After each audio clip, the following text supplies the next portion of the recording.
बात जो है वो कश्यप ऋषि के हृदय में प्रकट होते हैं और उनके माध्यम से फिर वो अदिति माता के गर्भ में स्थानांतरित होते हैं और समय आने पर भगवान प्रकट होते हैं और प्रकट होने के बाद विभिन्न देवी देवताओं की स्तुति भी करते हैं, है ना। कोई उनको छत्र देता है, कोई उनको गायत्री मंत्र प्रदान करते हैं, है ना। कोई कमंडल प्रदान करते हैं, कोई उनको भिक्षा प्रदान करते हैं।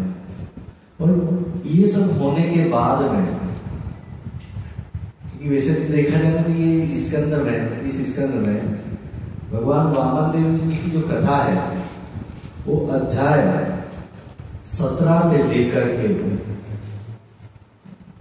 अध्याय 17, 18, 19, 20, 21, 22, 23 अध्याय तक इसका वर्णन है। मतलब कुल मिला के 7 अध्याय में ये पूरी वामन देव जी की कथा है। तो अब इतनी डिटेल में तो हम लोग नहीं ले सकते क्योंकि आज ही इसको पूर्ण करना है। तो इसके बाद क्या होता है कि भगवान को जैसे ही पता चलता है कि बलि महाराज जो है, वह बलि महाराज भी अपने गुरुदेव से कहते हैं कि कभी हम लोग हार जाते हैं, कभी देवता हार जाते हैं। अभी तो मैं इस पद पे बैठा हुआ हूँ, स्वर्ग के राजा के पद पर, इंद्र के पद पर, है ना। पर थोड़े ही समय बाद हो सकता है कि मैं हार जाऊं, है ना। तो क्या किया जाए? तो उनके लिए फिर 100 अश्वमेध यज्ञ होते हैं। और जब 100वां अश्वमेध यज्ञ चालू होता है तब उस समय भगवान वामन देव उनके इस यज्ञ में जाते हैं। क्योंकि देखिए सृष्टि में एक विधान है। क्या विधान है कि जब भी कोई व्यक्ति 100 अश्वमेध यज्ञ कर लेता है तो वो इंद्रदेव के पद पर बैठने का अधिकारी हो जाता है। मतलब कोई व्यक्ति इंद्र बनेगा, ये किससे पता चलता है? जब कोई व्यक्ति 100 अश्वमेध यज्ञ कर लेगा तभी वह इंद्र के पद पर बैठ सकता है। तो जब 100वां यज्ञ चल रहा था तो भगवान वामन देव उस यज्ञ में पहुंचते और भगवान अपने तेज को बढ़ा देते हैं। क्या कर देते हैं? तेज को बढ़ा देते हैं और वो यज्ञ स्थल में आते हैं भगवान, जहां पर बलि महाराज यज्ञ कर रहे थे। और उनके सामने कोई भी ऐसा व्यक्ति नहीं था जो उनके तेज की बराबरी कर सके। तो वहां पर जाने के बाद सब उनका आदर सत्कार करते हैं। और भगवान जब वहां पे जाते हैं ना बलि महाराज के यहाँ पर, तो बहुत ही सुंदर सुंदर भगवान का एक गुण होता है कि उनकी जो आवाज होती है ना, वो बहुत मधुर है। हमने भगवान के 64 गुण जो देखे उसमें एक ये भी गुण आता है कि भगवान की जो भाषा है, मतलब वाणी है, वो क्या है? बहुत मधुर।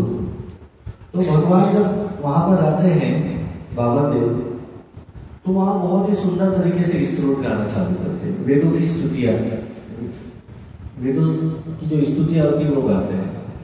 तो ये बलि महाराज के कान में पड़ते तो वो बहुत प्रसन्न होते हैं और प्रसन्न होने के बाद में वो बाहर आते हैं और वामन देव जी की स्तुति भी करते हैं कि आज यह यज्ञ अग्नि शास्त्रों के आदेशानुसार प्रज्वलित हुई और आपके पाद प्रक्षालित जल से मैं अपने पाप कर्मों के फलों से, समस्त फलों से मुक्त हो गया हूँ। हे स्वामी, आपके लघु चरणारविंद के स्पर्श से समग्र जगती दल पवित्र हो गए। ये तो यज्ञ स्थल ये क्या हो गया? आपके चरण से पवित्र हो गया। और ऐसा प्रतीत होता है कि मुझे ऐसा लगता है कि आप मुझसे यहाँ कुछ मांगने आए हैं। तो आप जो भी चाहें, सोना, चांदी, गाय, संचित घर, स्वादिष्ट भोजन, पत्नी के रूप में ब्राह्मण कन्या, है ना, समृद्ध गांव, घोड़े, रथ आदि जो भी आपकी इच्छा हो आप निसंकोच मांग लीजिए। तो अब देखिए भगवान जो वामन देव है अब वो दान तो लेंगे पर दान डायरेक्ट भगवान नहीं मांग रहे। अब देखिए भगवान अब क्या बोल रहे हैं बलि महाराज को, तो भगवान कहते कि हे राजन, तुम सचमुच महान हो, क्योंकि तुम्हें वर्तमान सलाह देने वाले ब्राह्मण जो है ना वो भृगुवंशी है, और तुम्हारे भावी जीवन के शिक्षक तुम्हारे बाबा मतलब पिता प्रहलाद महाराज है, जो शांत एवं सम्मानीय है, और तुम्हारे कथन अत्यंत सत्य और वे धार्मिक शिष्टाचार से पूरी तरीके से मेल खाते हैं। वे तुम्हारे वंश के आचरण के अनुरूप है और तुम्हारे यश को बढ़ाने वाले हैं। मुझे ज्ञात है कि आज तक तुम्हारे परिवार में कोई ऐसा व्यक्ति नहीं जन्मा जो संकीर्ण मन वाला या कंजूस हो। देखिए दान मांगने के पहले भी भगवान तारीफ कर रहे हैं किनकी, है ना, बलि महाराज उनके पूर्वजों की।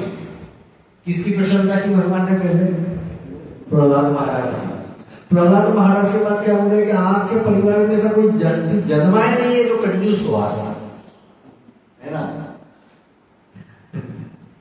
किसी ने न तो ब्राह्मणों को दान देने से आज तक मना किया है और न ही दान देने का वचन देकर कोई उसे पूरा करने से विमुख हुआ है। आज तक आपके परिवार में ऐसा कोई भी पैदा नहीं हुआ। अब क्या कह रहे हैं भगवान कि आज तक आपके कुल में ऐसा कोई शुद्र हृदय वाला राजा उत्पन्न नहीं हुआ जिसने तीर्थ स्थानों में ब्राह्मणों द्वारा मांगे जाने पर दान न दिया हो, या युद्ध भूमि में क्षत्रियों से लड़ने से मना किया। आपको जिसने आपके परिवार में जिसने भी ललकारा है, तो आपके परिवार में जितने भी राजा महाराजा हुए उन्होंने युद्ध भी किया है, कभी भी पीठ दिखाकर भागे नहीं।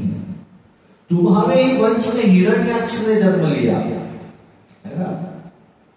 वह न केवल अपनी गदा लेकर सारी दिशाओं को जीतने के लिए बिना किसी सहायता के सारी पृथ्वी में अकेले घुमा है। मतलब आपके पूर्वज जो थे हिरण्याक्ष इतने शक्तिशाली थे कि किसी से भी युद्ध करने के लिए सेना लेकर तो जाते ही नहीं थे, अकेले ही गदा लेकर पूरे ब्रह्मांड में घूमते रहते। कोई मेरे से लड़ने वाला, मुझसे लड़ने वाला कोई योद्धा मिल जाए, किंतु उसे कोई भी ऐसा वीर नहीं मिला जो उसका सामना कर सके। और गर्भोदय सागर से पृथ्वी का उद्धार करते समय भगवान विष्णु ने वरा अवतार लेकर हिरण्याक्ष का वध किया और घमासान युद्ध हुआ और उस भगवान ने उसे बड़ी कठिनाई से मारा। देखिए मारा तो सही भगवान ने, भगवान वामनदेव क्या बोल रहे हैं कि उनको भी पसीने छूट गए थे हिरण्याक्ष को मारने में। और देखिए कुल की बड़ाई भगवान किस प्रकार से कर रहे हैं, है ना। मतलब भगवान सबको ये भी सीखना चाहिए, है ना। मतलब देखिए भगवान कितने वाकपटु है, मतलब कोई भी उनकी बात में आसानी से आ जाए, है ना। कितने व्यवस्थित तरीके से भगवान बोल रहे हैं जिसकी हम कल्पना भी नहीं कर सकते। इसके बाद भगवान ने हिरण्यकशिपु के बारे में बोला कि हिरण्यकशिपु को हाथ में त्रिशूल लिए साक्षात काल की भांति आगे बढ़ते देखकर समस्त मायावियों में श्रेष्ठ तथा काल की गति को जानने वाले भगवान विष्णु ने सोचा कि जहां भी मैं जाऊंगा हिरण्यकशिपु मेरा पीछा करे। देखिए भगवान वामनदेव जो भगवान विष्णु के ही रूप है, वो खुद अपने ही बारे में क्या बोल रहे देखिए, है ना, कि भगवान विष्णु ने क्या सोचा हिरण्यकशिपु को देख करके, मैं जहां भी जाऊंगा हिरण्यकशिपु मेरा पीछा करेगा जिस तरह मृत्यु सभी का पीछा करती है। अतएव मेरे लिए श्रेयस्कर यही होगा कि इसके अंतर स्थल में प्रवेश कर जाओ, इसके अंदर ही प्रवेश कर जाओ हिरण्यकशिपु के। तब यह अपनी केवल बहिर्मुखी दृष्टि की शक्ति के कारण मुझे देख नहीं सकेगा, क्योंकि ये ढूंढेगा तो बाहर, ये अपने अंदर तो झांकेगा नहीं कि मैं अंदर हूं, है ना। तो भगवान विष्णु ने क्या किया कि तेजी से दौड़ते हुए अपने शत्रु के हिरण्यकशिपु के शरीर में प्रवेश कर गए और सूक्ष्म शरीर जिसकी हिरण्यकशिपु कल्पना भी नहीं कर सकता था धारण करके भगवान विष्णु ने श्वास के साथ उसके नथुने में प्रविष्ट हो गए, नाक में घुस गए भगवान, और उस नाक के अंदर से घुसते हुए अंदर चले गए। कहा? उसके हृदय में, है ना। उसके बाद हिरण्यकशिपु ने सब जगह ढूंढा तो कहीं भी वो नहीं मिले। और हिरण्यकशिपु ने सोचा कि अवश्य ही विष्णु ऐसी जगह चला गया है जहां से कभी लौट कर नहीं आ सकता, मतलब विष्णु तो मर गए। ये किसने सोचा? हिरण्यकशिपु ने। इस प्रकार से हिरण्यकशिपु भगवान विष्णु के प्रति उसका क्रोध उसकी मृत्यु तक बना रहा। फिर तुम्हारे पिता विरोचन है ना, जो महाराज प्रहलाद के पुत्र थे, ब्राह्मणों के प्रति तो इतने स्नेही थे कि वे भली भांति जानते थे कि ब्राह्मणों का वेश धारण करके देवता उनके समक्ष आए हैं। किसके समक्ष? बलि महाराज के पिता का नाम विरोचन। उनके सामने देवता है ब्राह्मण का वेश बनाकर, किंतु उनके मांगने पर उन्होंने उन्हें अपनी आयु भी दे डाली। मतलब देखो, युद्ध में भी आपके पूर्वज विजयी गए है ना, सब कुछ, मतलब कितने बड़ाई की। बोले आपके वंश में तो ऐसा छोड़ो, सोना चांदी तो छोड़ो, आयु तक दान में दे डालते। ऐसे ऐसे आपके पूर्वज हुए। आप तुमने भी गृहस्थ ब्राह्मणों को महान कार्यों के ये सूर्य क्या शूरवीरों जैसे महान पुरुषों के सिद्धांतों का पालन किया है ना। फिर भगवान बोलते हैं कि मुझे तो केवल थोड़ी सी भूमि चाहिए, भगवान कहते हैं है ना। और भगवान भूमि में कितनी मांगते हैं? 3 पद भूमि। और भगवान कहते भी क्या है कि मैं आपसे, यद्यपि आप तो अत्यंत उदार हैं, किंतु जितनी भी भूमि चाहूं आप मुझे दे सकते हैं, किंतु मैं आपसे अनावश्यक वस्तु नहीं मांगना चाहता। यदि कोई विद्वान ब्राह्मण अन्यों से अपनी आवश्यकता अनुसार दान लेता है तो वह पापपूर्ण कर्मों में नहीं फंसता। भगवान क्या कह रहे हैं? हिरण्यकशिपु को जितनी आवश्यकता, यदि कोई ब्राह्मण उतनी ही दान मांगता है तब तो उसे पाप नहीं लगता है, और यदि आवश्यकता से अधिक मांगा तो पाप लगेगा। तो आप है ना, आप मुझे 3 पग भूमि दीजिए है ना। तो बलि महाराज बोलते हैं कि आपके वचन से तो ऐसा लगता है कि आप बहुत वृद्ध हैं, मतलब बहुत अनुभवी, पर मांगने में तो आप बिल्कुल बच्चे हैं। बोले मांगा भी तो क्या? 3 पग भूमि, और मैं चाहूं तो पूरा ब्रह्मांड दे सकता हूं।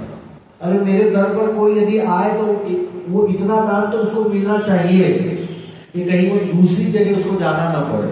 कौन बोल रहे हैं? बलि महाराज। परंतु आपको मांगना नहीं आता। फिर भगवान उनसे बोलते भी हैं, हे बालक, जो एक बार कुछ मांगने के लिए मेरे पास आता है तो उसे अन्यत्र कुछ भी मांगने की आवश्यकता नहीं होती। ये बलि महाराज कहते हैं। तो भगवान कहते हैं कि हे राजन, जिस मनुष्य की इंद्रिया वश में नहीं है उसे तीनों लोकों में इंद्रियों को तृप्त करने के लिए जो कुछ भी मिले वो उसे संतुष्ट नहीं कर सकता। अगर वो इंद्रियों को इंद्रिया है उसके वश में नहीं है तो उसको तीनों लोगों का राज्य भी मिल जाएगा, तब भी वो संतुष्ट नहीं हो सकता। यदि मैं 3 पग भूमि से संतुष्ट ना हो तब तो यह निश्चित है कि 9 वर्षों से युक्त 7 द्वीपों में से एक द्वीप भी यदि आप मुझे दे देंगे तब भी मैं संतुष्ट नहीं होगा। इस प्रकार से भगवान और बलि महाराज के बीच में बातचीत होती है। और भगवान क्या कहते हैं कि मनुष्य को अपने प्रारब्ध से जो कुछ मिलता है उससे संतुष्ट रहना चाहिए, और क्योंकि असंतोष से कभी भी सुख प्राप्त नहीं हो सकता। और जो व्यक्ति आत्म संयमी नहीं है वह तीनों लोकों को पाकर भी सुखी नहीं होगा। तो और फिर भगवान कहते हैं कि भौतिक जीवन कामेच्छा की पूर्ति और अधिक धन पाने की इच्छा में असंतोष उत्पन्न करता है। क्योंकि इस भौतिक जगत में अपन देखते हैं ना कि व्यक्ति की इतनी इच्छा होती है कि वो अधिक से अधिक धन चाहता है। तो भगवान क्या कहते हैं, इससे उसको संतोष नहीं मिलेगा, असंतोष उत्पन्न होता है। और बारंबार जन्म तथा मृत्यु से पूर्ण भौतिक जीवन में बने रहने का यही कारण है। क्योंकि पाप भी व्यक्ति किसके लिए करता है? अधिक से अधिक धन कमाने के लिए, अपनी इच्छाओं की पूर्ति के लिए। किंतु प्रारब्ध से जो कुछ प्राप्त होता है उसी से संतुष्ट रहने वाला मनुष्य इस भौतिक जगत से मुक्ति पाने के योग्य होता है ना। फिर भगवान क्या कह रहे हैं कि प्रारब्ध से जो कुछ भी प्राप्त होता है उसी से संतुष्ट रहने वाले ब्राह्मण की आध्यात्मिक शक्ति में प्रबुद्धता निरंतर बढ़ते जाती है। भगवान देखिए क्या बोल रहे हैं, जिस मतलब संयोग से जो भी उसको ब्राह्मण को मिल जाएगा, यदि वो इससे संतुष्ट रहता है तब उसकी आध्यात्मिक शक्ति जो है वो क्या होती है, बढ़ती जाती है।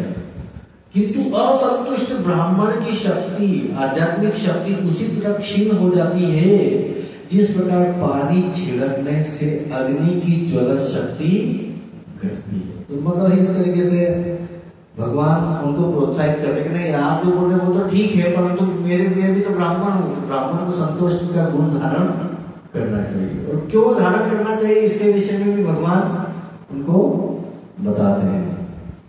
अब जब ये भगवान की और बलि महाराज के बीच में बातचीत चल रही थी, तब शुक्राचार्य जी ने देख लिया और वो समझ गए कि ये तो सोवा यज्ञ है, और सोवा यज्ञ को पूरा तो कोई होने नहीं देगा, और उसमें कुछ ना कुछ बाधा तो आएगी। तो उन्होंने उनकी दृष्टि से देख लिया था, ये जो बालक के रूप में आए, अपूर्व तेज है, अद्भुत वाणी है, तो ये तो किसी और की नहीं हो सकती।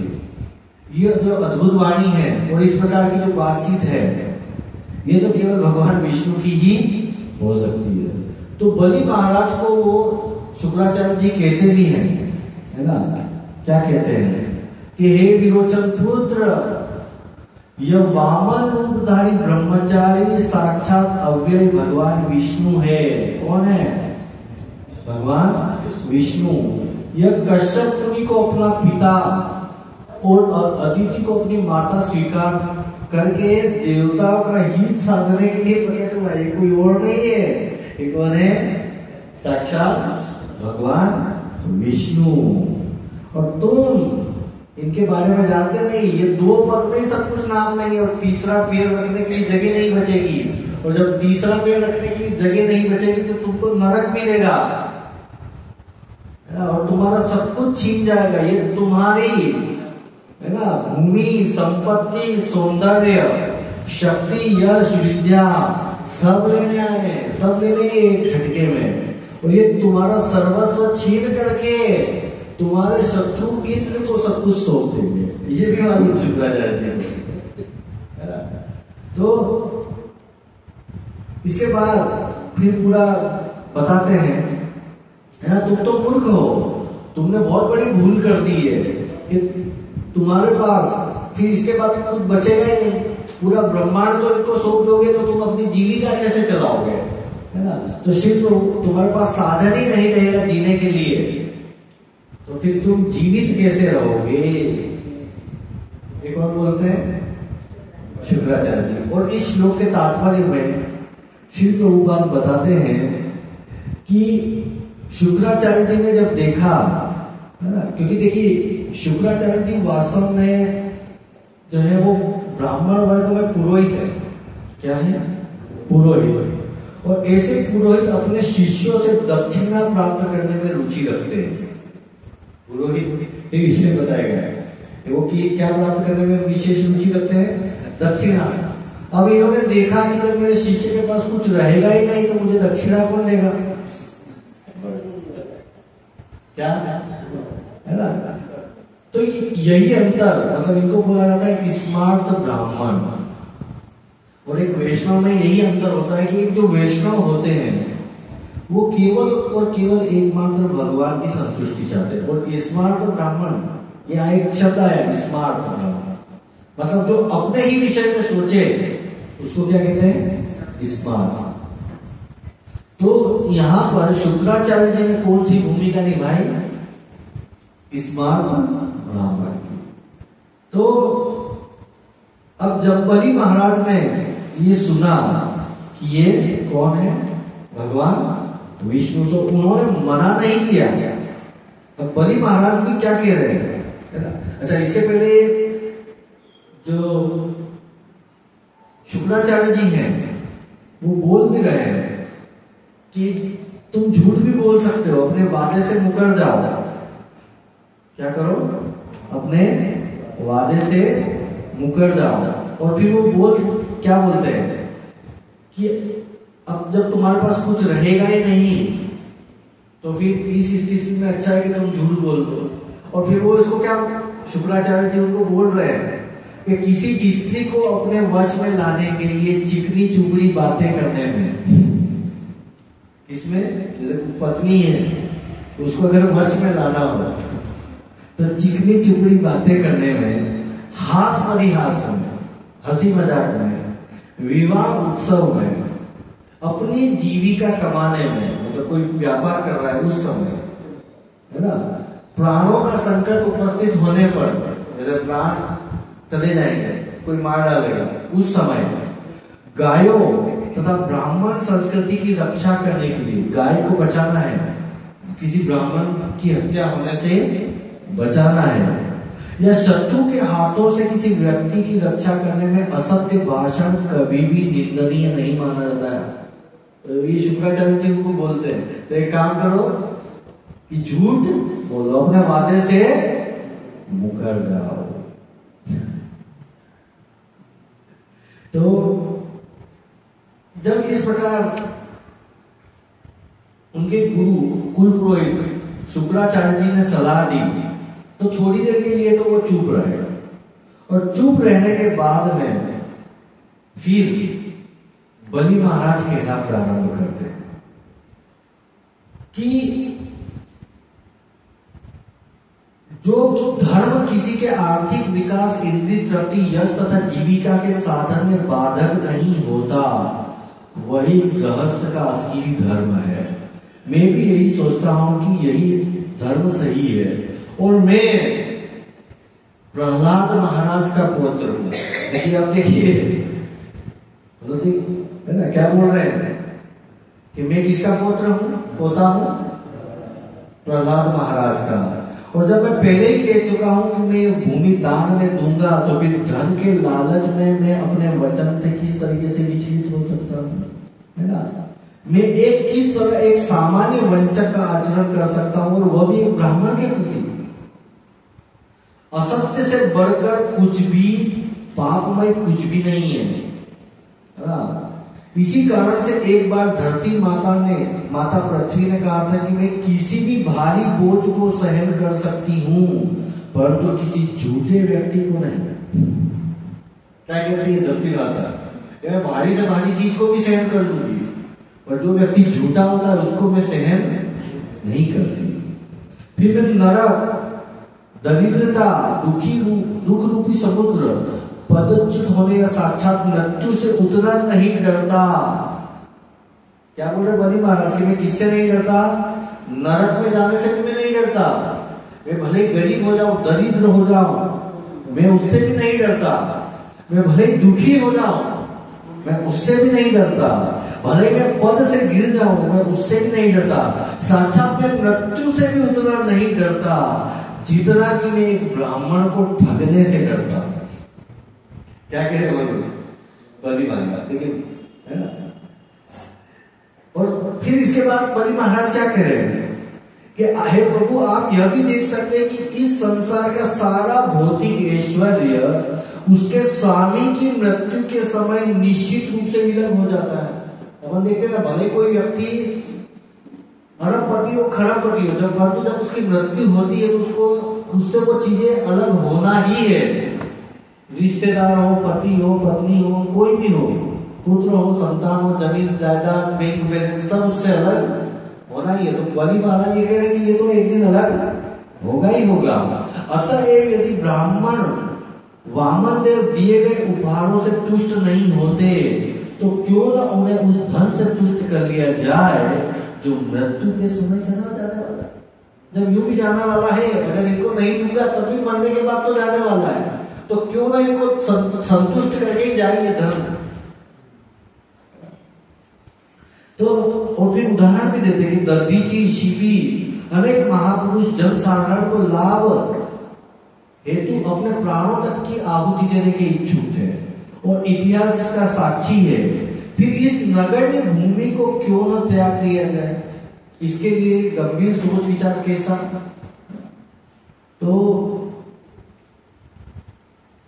इसके बाद में जब ये सब बातें होती है, तो शुक्राचार्य जी क्या करते हैं, श्राप दे देते हैं ना, किसको, बलि महाराज को, है ना। अच्छा, इसके पहले ये भी बताया कि दान देने से उदार तथा दयालु व्यक्ति निसंदेह अधिक शुभ बन जाता है। विशेषतया जब वह आप जैसे पुरुष को दान देता है, ऐसी परिस्थिति में मुझे इस लघु ब्रह्मचारी को उसका मुंह मांगा दान देना चाहिए, है ना। और फिर क्या बोल रहे हैं कि आप जैसे संत महापुरुष जो कर्म कांड तथा यज्ञ संपन्न करने के वैदिक सिद्धांतों से पूर्णतया भिन्न हैं, सभी परिस्थितियों में भगवान विष्णु की आप उपासना करते हैं। अतएव वही भगवान विष्णु यहाँ चाहे मुझे वरदान देने के लिए आए हो या शत्रु के रूप में मुझे दंड देने आए हो, है ना, मेरा कर्तव्य है कि मैं उनके आदेश का पालन करूं और उनके द्वारा मांगी गई भूमि बिना हिचक के उनको दे दूं। और देखिए भक्त का गुण हमें अगले श्लोक में पता चल रहा है ना, कि यद्यपि वे साक्षात विष्णु हैं, किंतु भयवश उन्होंने मेरे पास भिक्षा मांगने आने के लिए ब्राह्मण का वेश धारण कर रखा है। ऐसी परिस्थिति में जब उन्होंने ब्राह्मण रूप धारण कर रखा है, तो वे चाहे अधर्म द्वारा मुझे बंदी बनाते हैं या मेरा वध भी कर देते हैं, तब भी मैं उनसे बदला नहीं लूंगा, यद्यपि वे मेरे शत्रु हैं। कौन कह रहे हैं, बलि महाराज, हाँ, है ना। तो मतलब ये देखिए, इसके बाद मतलब बलि महाराज ने देखा कि जिनकी तपस्या करके लोगों का जीवन बीत जाता है, जितने भी यज्ञ होते हैं वो भगवान की संतुष्टि के लिए होते हैं, और वही भगवान मेरे सामने आए हैं, है ना। चाहते तो युद्ध भी कर सकते थे, पर भगवान मेरे सामने भिक्षुक के रूप में आए, तो मैं उनको दान जरूर दूंगा, भले ही कुछ भी हो जाए, मैं अवश्य दूंगा। तो शुक्राचार्य जी ने देख लिया कि ये मेरी बात नहीं मान रहा है ना, और मेरी आज्ञा का उल्लंघन कर रहा है ना। तो फिर उन्होंने उनको श्राप दे दिया, है ना। और श्राप देते समय क्या कहा कि तुम शीघ्र ही श्री से हीन हो जाओगे, तुम्हारा जितना धन दौलत है, ऐश्वर्य, वो सब कुछ चला जाएगा। और भगवान देखिए, बलि महाराज को सब कुछ मिला कि इनकी कृपा से था, ब्राह्मणों की कृपा से, गुरु के आशीर्वाद से। तो यहाँ क्या हो गया, श्राप मिल गया, तो जल्द ही क्या होने वाले हैं, श्री से हीन।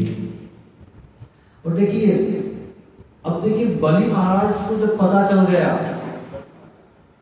कि ये भगवान विष्णु है, फिर भी उन्होंने दान देने का संकल्प ले लिया, तो स्वर्ग लोक के जो निवासी है ना, देवता, गंधर्व, विद्याधर, सिद्ध, चारण, वे बहुत प्रसन्न हुए, बहुत प्रशंसा की, और आकाश से उनके ऊपर फूल बरसाए। किनके ऊपर, बलि महाराज के ऊपर, है ना। और बलि महाराज ने क्या किया, फिर दान देने के लिए कहा, संकल्प करवाया भगवान ने। तो शुक्राचार्य जी ने क्या किया कि बिल्कुल छोटा सा रूप धर करके उस कमंडलू में बैठ गए, है ना, कि ये बलि तो फिर भी मान नहीं रहा है, तो मैं क्या करूं, संकल्प भी नहीं है। तो भगवान ने क्या किया, क्या कहा कि इसके अंदर कोई कीट फंस गया है, तो उसको मैं निकाल दूंगा। और भगवान ने क्या किया, एक तिनका लिया और अंदर डाला, तो शुक्राचार्य जी की एक आंख खुल गई। तो देखिए, जो व्यक्ति भगवान से किसी भी आत्मा को दूर करता है, तो उसकी स्थिति यही होती है। अब आपके मन में एक प्रश्न आ सकता है इस प्रसंग में कि गुरु शुक्राचार्य जी तो गुरु थे, तो फिर बलि महाराज ने शुक्राचार्य जी की आज्ञा क्यों नहीं मानी? है किसी के मन में प्रश्न?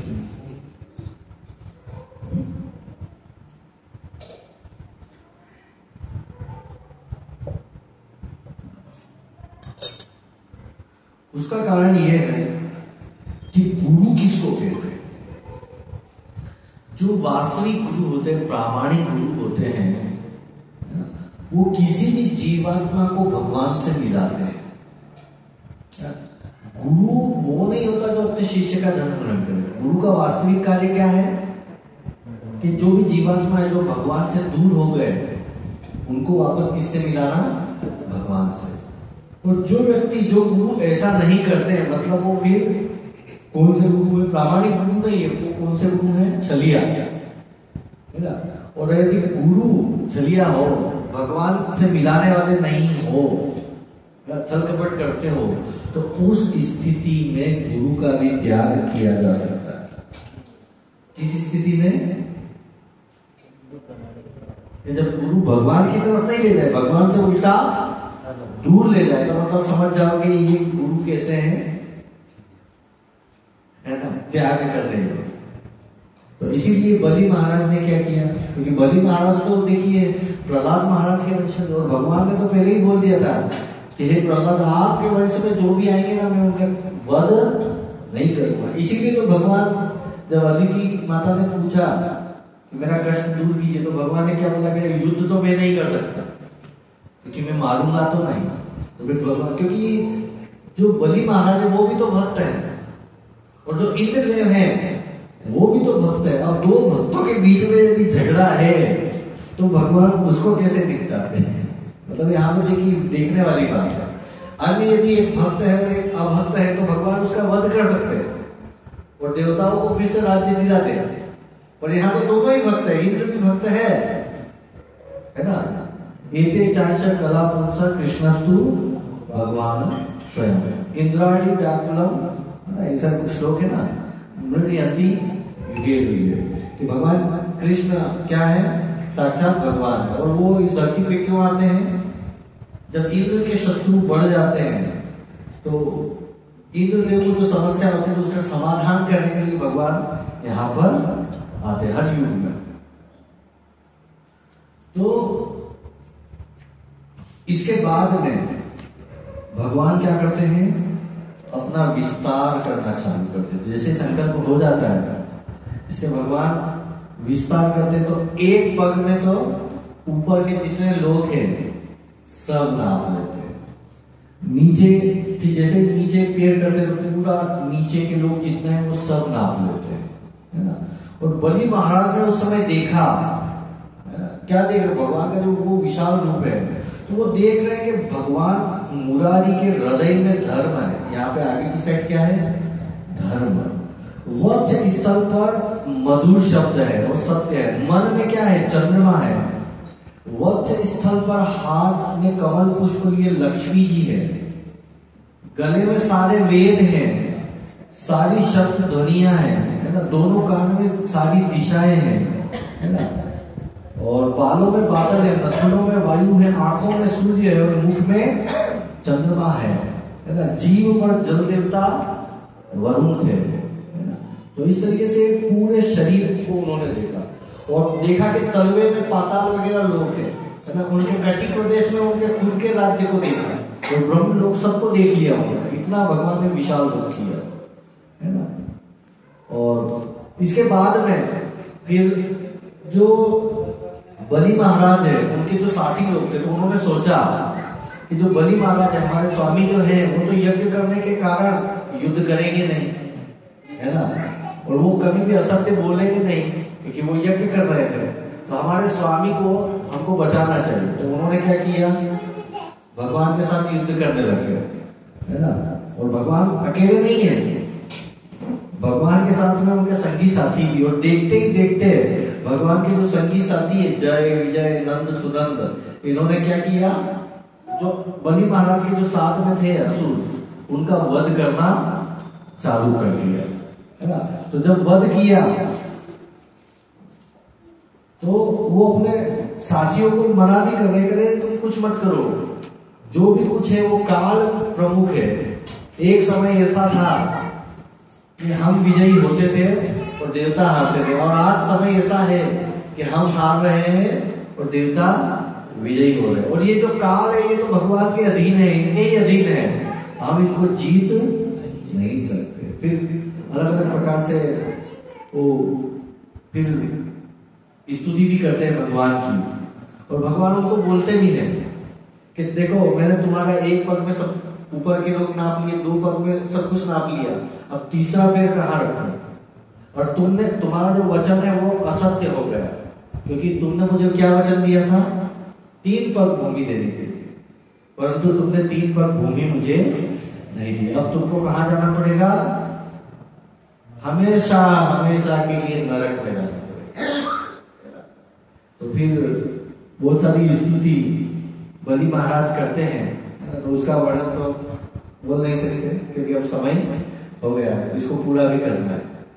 तो फिर बलि महाराज क्या कहते हैं कि हे प्रभु, कोई भी व्यक्ति होता है उसके पास जितनी संपत्ति होती है उससे 10 गुना अधिक मूल्य उस व्यक्ति का होता है ना? मतलब किसी व्यक्ति के पास मान लो 100 करोड़ की संपत्ति है, तो उस व्यक्ति का मूल्य कितना होगा?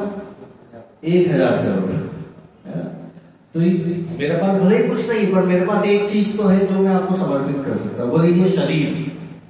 तो बोले आप जो अपना तीसरा चरण है वो मेरे मस्तक पर रख दीजिए, है ना? तो फिर भगवान कृपा करके उनके मस्तक पर अपना तीसरा पैर रखते। और देखिए भगवान की कृपालुता देखिए कि भगवान फिर बलि महाराज को कहां भेज देते हैं? सुतल लोक में। और सुतल लोक में भगवान स्वयं उनके द्वार पर बैठ जाते हैं।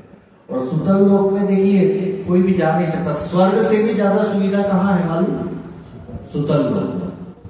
स्वर्ग में तो आक्रमण होते रहते हैं असुरों के, राक्षसों के, तो देवताओं को भगना पड़ता है, परंतु सुतल लोक में साक्षात भगवान का सुदर्शन चक्र भी रक्षा करता है और साक्षात भगवान भी वहां पर रक्षा करता है। और एक बार रावण आया था बलि महाराज से युद्ध करने के लिए, तो भगवान वामन देव के चरणों का अंगूठा ही टच हुआ था और रावण ठिका गया। तो फिर बाद में बलि महाराज से युद्ध नहीं किया। और देखिए बलि महाराज क्यों यज्ञ कर रहे थे? क्या किस लिए यज्ञ कर रहे थे बलि महाराज? इंद्र बनने के लिए। तो भगवान ने उनको आशीर्वाद भी दिया कि अगला जो मनवंतर आएगा उसमें इंद्र आप बनोगे। मतलब अभी जो इंद्र है ना, जब ये हटेंगे तो अगले इंद्र कौन बनेंगे? बलि महाराज। देखिए भगवान अपने भक्तों पर विशेष कृपा करते, मतलब उन्होंने अदिति माता का भी कार्य कर दिया, इंद्रदेव का भी कार्य कर दिया, और जो बलि महाराज की इच्छा थी उसकी भी पूर्ति भगवान ने। तो भगवान ऐसा है कि सबकी इच्छाओं को पूरा करते हैं। हरे कृष्ण।